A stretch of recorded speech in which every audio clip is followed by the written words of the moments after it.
புண்ணியத்தை வாங்கிட்டு போங்க நிம்மதி பிறக்கும். புளியரை நீங்க வாங்க சந்தடி தடைக்கும். புண்ணியத்தை வாங்கிட்டு போங்க நிம்மதி பிறக்கும்.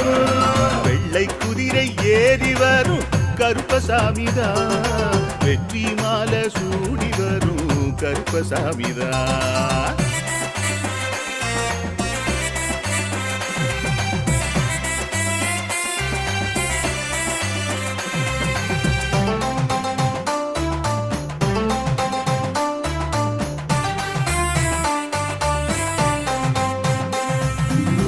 ராமரோட பரம்பரை தானே புளியரை கருப்பசாமி.